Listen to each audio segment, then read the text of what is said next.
Bismillahirrahmanirrahim. Assalamualaikum warahmatullahi wabarakatuh.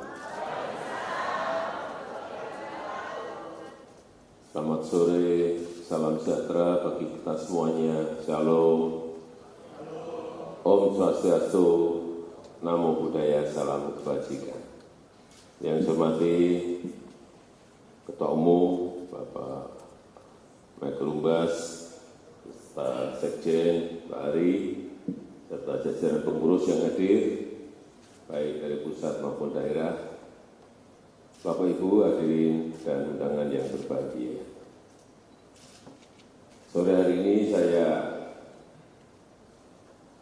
sangat senang sekali bisa bertemu kembali dengan Bapak Ibu sekalian, karena memang sudah lama sekali dan karena kesibukan kita masing-masing tidak bisa berjumpa dalam kurun waktu yang lama. Tapi yang saya senang adalah apa yang disampaikan oleh Pak Ketua Umum maupun Mas Eko tadi.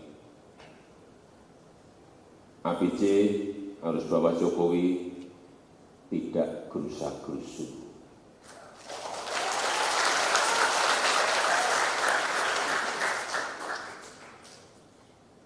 Masih tenang, tidak terbawa arus ke sana ke sini, dan masih bekerja di bidangnya masing-masing.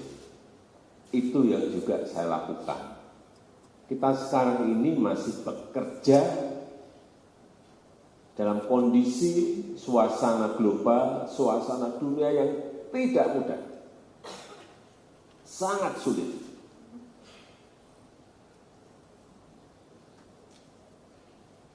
Dari imbas pandemi sampai sekarang ini, ekonomi dunia belum nampak tumbuh kembali. Berat 96 negara masuk menjadi pasiennya IMF. Karena saya sering ingin mendapatkan informasi dari IMF, dari Bank Dunia, World Bank, dari OECD, dari lembaga-lembaga dunia yang memiliki informasi yang penting, itu saya dengar. Sehingga saya tahu betul kondisi global ini akan seperti apa, dan dalam kondisi yang seperti apa. Dulu tahun 97-98, nggak ada 10 negara. Nggak ada 10 negara yang menjadi pasiennya IMF. Guncang semuanya dan pemerintah kita ambruk saat itu. Sekarang ini 96 negara menjadi pasien IMF.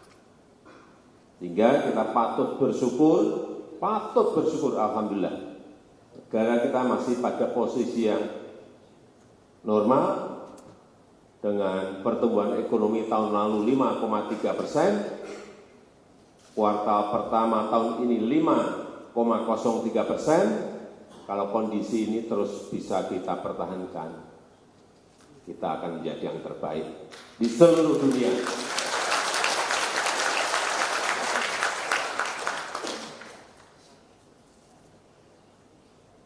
Kalau di G20 kita yang terbaik sekarang ini.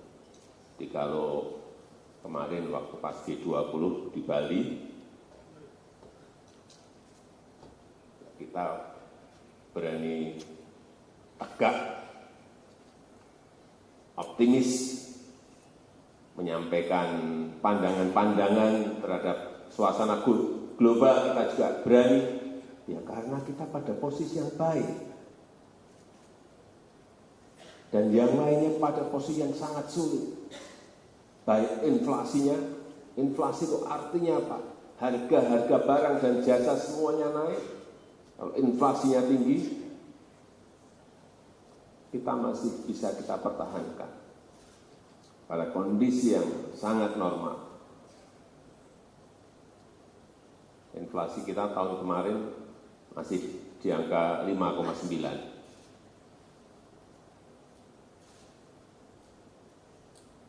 Bulan kemarin sudah anjlok menjadi 3,5. turun. Negara-negara lain semuanya naik.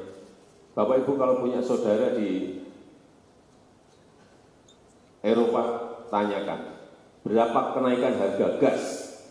Ada yang sampai 700%. Berapa harga pangan? Naik, ada yang sampai 2 kali lipat. Kita saja naik BBM 10%, 20%, demonya 3 bulan. Ini naiknya 700%, bayangkan. Coba kalau kita naik 700%, Bapak Ibu bisa bayangkan.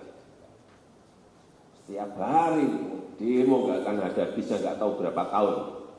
Oh, naik 10% aja 3 bulan demo. Kondisi ini yang harus kita, sekali lagi, kondisi seperti ini harus kita syukuri dan kita semuanya harus kerja keras, jangan kehilangan fokus, sehingga menyebabkan stabilitas politik kita menjadi terganggu. Saya nggak mau, saya dibawa ke sana ke sini sebentar. Ini kita masih dalam posisi bekerja, fokus agar negara kita tidak masuk ke dalam kategori-kategori yang tidak baik. Sekali lagi, 96 negara, hampir separuh dari negara yang ada di dunia. Mengerikan sekali, Pak. Saya kalau ketemu Perdana Menteri, ketemu Presiden negara lain, bicaranya seperti yang ngeri juga.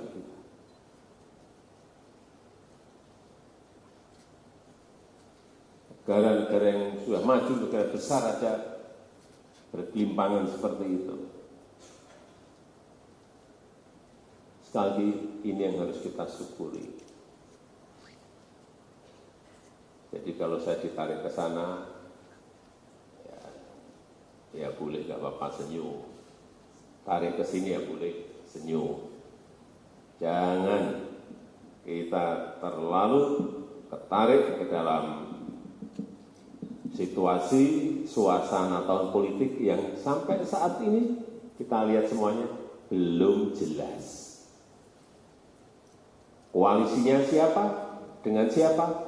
Partai mana dengan partai mana? Belum jelas. Kalau koalisinya saja belum jelas,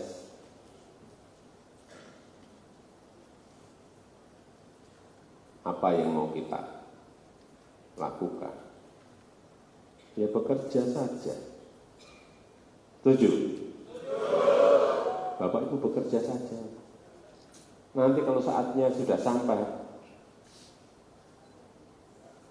ya pasti akan tahu.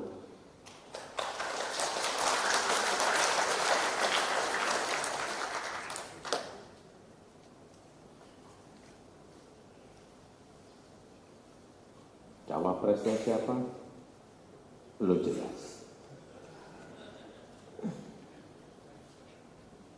Capresnya, cawapresnya siapa?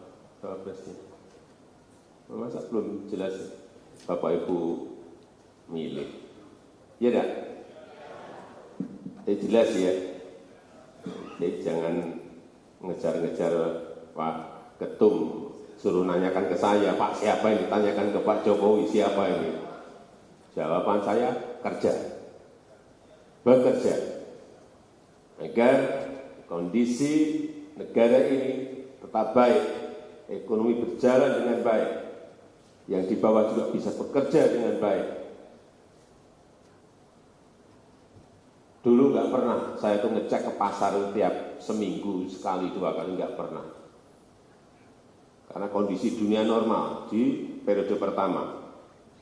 Tapi sehabis COVID, ditambah perang Ukraina, setiap seminggu, setiap minggu, saya pasti sekali 2 kali datangi pasar. Untuk apa? Ngecek betul. Telur naik enggak? Daging ayam naik enggak? Bawang putih naik enggak? Beras naik enggak? Bawang merah naik enggak? sayur naik beras. Sehingga kalau tahu, secepatnya segera bisa dilakukan tindakan preventif. Tegur daerah, tegur provinsi. Pak Gub, ini telurnya naik. Saya kemarin lihat daging ayam naik. Ternyata kemarin sudah saya cek lagi, sudah turun lagi. Nah, Bupati Bangli, misalnya inflasinya naik, inflasi naik, saya cek di bawah. Gimana? Ya Pak, misalnya, ini karena beras naik Pak, telur naik, oke, selesaikan. Mungkin distribusinya, mungkin pasokannya, mungkin suplainya.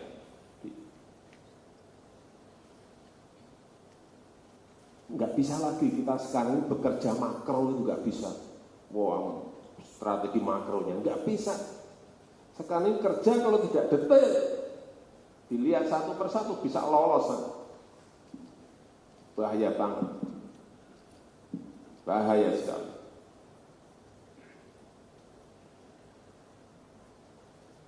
Sekarang kita ngecek inflasi itu setiap minggu. Mendagri saya sudah cek semua. Provinsi, kabupaten, dan kota dicek semuanya. Yang inflasinya tinggi, langsung dipampang. Bupatinya atau gubernurnya atau wali kotanya kan mau tidak mau harus berusaha supaya minggu depan ini tidak ditayangkan lagi, dipampang lagi. Sekali lagi, bekerja sekarang ini harus kerja detail. Tidak bisa bekerja makronya saja. Makronya kita harus ngerti, mikronya kita harus juga ngerti, dan lapangannya kita juga harus tahu.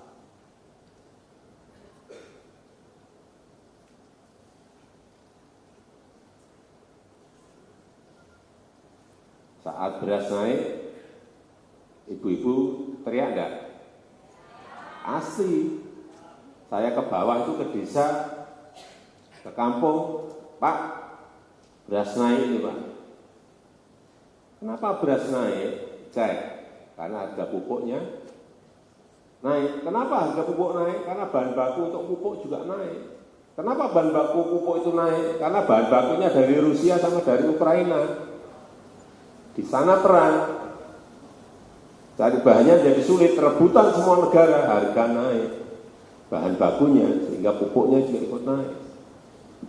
Pupuk naik, hati-hati. Petani pasti berat menghadapi itu.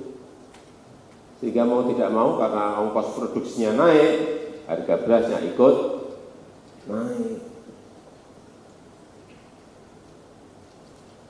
Kan nggak mungkin kita tekan agar petani tetap jual murah. Kalau kos produksinya, biaya produksinya naik. Keseimbangan itu yang harus kita lakukan. Harganya seperti apa? Ibu-ibu menyampaikan, Pak, berasnya naik. Ya kalau kita tidak beri ruang kenaikan, petaninya gantian, saya ke desa pasti, Pak, harga beras kenapa nggak bisa naik? Jadi pemerintah itu kalau nggak bisa menjaga keseimbangan, yang satu senang, yang satu nggak senang. Peternak misalnya, ke pasar, pedagang, Pak ini telurnya naik. Pasti teriak kalau telurnya naik. Ibu yang beli juga pasti akan teriak. Tapi peternak ayam petelur, kalau harganya jatuh, dibuangi, sering kan? Buangi di jalan, protes. Kenapa dibuangi? Harganya jatuh Pak, rugi kita Pak. Menjaga keseimbangan itu yang tidak mudah. Ini kan banyak ibu-ibu supaya nggak tahu. Jadi tidak hanya urusan pembeli atau masyarakat umum yang kita lihat, tetapi juga para peternak, para petani, kita lihat ongkos-ongkos produksinya seperti apa. Hal yang nggak mudah sebuah negara sebesar Indonesia yang sekarang penduduknya sudah 280 juta mengelola negara. Beda kalau satu daratan. Kita ini 17.000 pulau. Semuanya butuh infrastruktur, butuh jalan, butuh pelabuhan, ada yang minta airport, semuanya harus ada sekolah, semuanya harus ada rumah sakit atau puskesmas. Presiden lain kalau tanya ke kita, bingung juga gimana itu Presiden Jokowi menyiapkannya. Ya harus disiapkan. Karena itu kebutuhan dasar kita, sekolah, rumah sakit atau puskesmas. Yang main satu daerah akan enak banget. Kita ini 17.000 pulau. Mereka bayangin, nggak bisa bayangin betapa rumitnya manajemen negara kita ini. Memang rumit. Sehingga pemimpin ke depan itu betul-betul harus mau bekerja untuk menyelesaikan kerumitan-kerumitan yang ada dengan manajemen negara yang baik. Jangan naken-nakan duduk di istana, enak banget itu. AC-nya dingin, kursinya empuk, makanan banyak, enak. Bukan itu. Karena masalah yang kita hadapi ini sangat banyak sekali.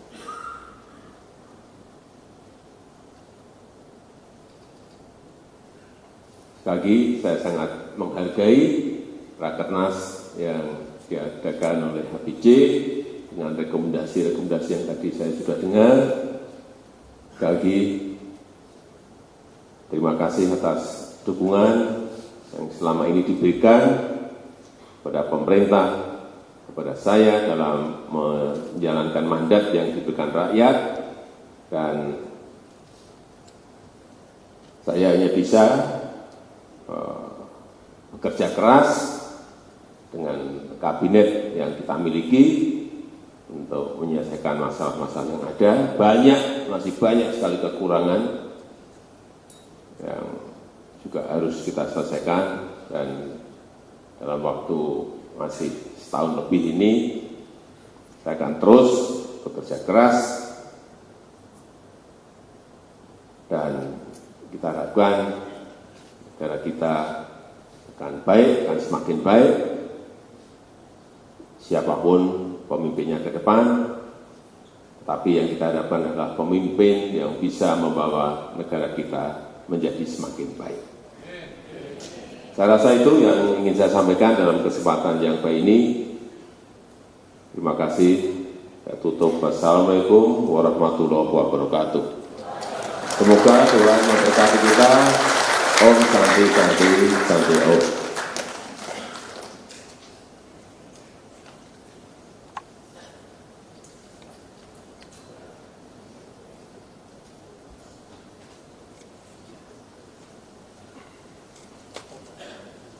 Hadirin yang kami hormati,